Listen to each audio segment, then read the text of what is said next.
زندگی بھر کام آنے والی باتیں، تنگ دستی کا آ جانا بہت جلد دولت مند بننے کی علامت ہے۔ رات کے وقت آندھی کا آنا مصیبت آنے کی علامت ہے۔ خواب میں اپنی موت دیکھنا عمر لمبی ہونے کی علامت ہے۔ بدن پر چوٹ کا آنا گناہوں کے کم ہو جانے کی نشانی ہے۔ طویل بخار کا ہو جانا اللہ کے راضی ہو جانے کی علامت ہے۔ سائل کا آپ کے پاس چل کر آنا اللہ کے راضی ہونے کی نشانی ہے۔ دھوکہ ملنا رب کی طرف سے سیدھا راستہ ملنے کی نشانی ہے۔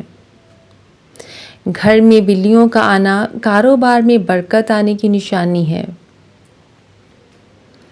گھر میں مور کا اڑ کر آ جانا گھر میں رزق بڑھنے کی علامت ہے۔ گھر میں سفید کبوتر کا اڑ کر آ جانا خوشحالی آنے کی علامت ہے۔ گھر میں لال بیگ زیادہ ہو جائیں تو یہ نحوست آنے کی نشانی ہے۔ گھر میں چمگادڑ گھونسلہ بنا لیں تو یہ آفتیں آنے کی علامت ہے۔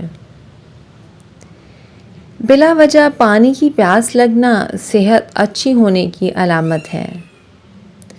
آدھی رات کو شدید بھوک کا لگنا فاقہ آنے کی علامت ہے۔ آدھی رات کو پیاس کا لگنا دولت آنے کی علامت ہے۔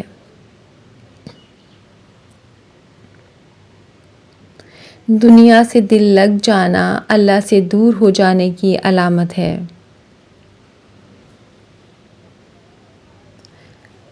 گھر میں بلی پخانہ کر کے پخانے کو زمین میں دفن کر دے تو سمجھ جاؤ گھر میں بہت جلد خوشیاں آنے والی ہیں۔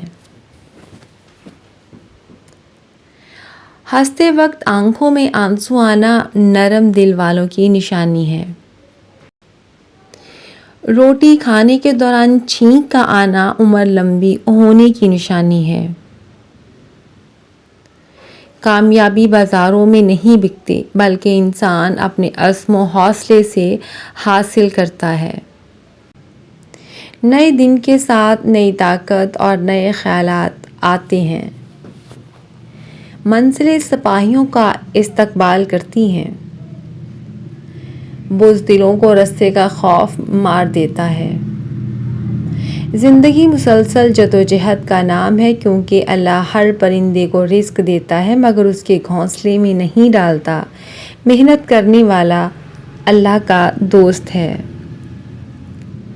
بہترین لقمہ وہی ہے جو اپنی محنت سے حاصل کیا گیا ہو۔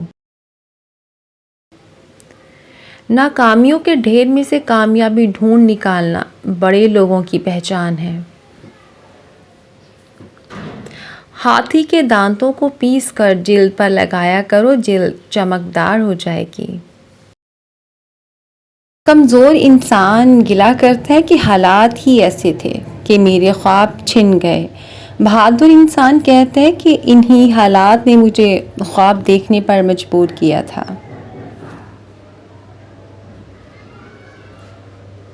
محنت اور برداشت کامیابی کی چابی ہے۔ موسم سرما میں سرسوں کے تیل کی مالش سے گیس کی بیماری ختم ہو جاتی ہے۔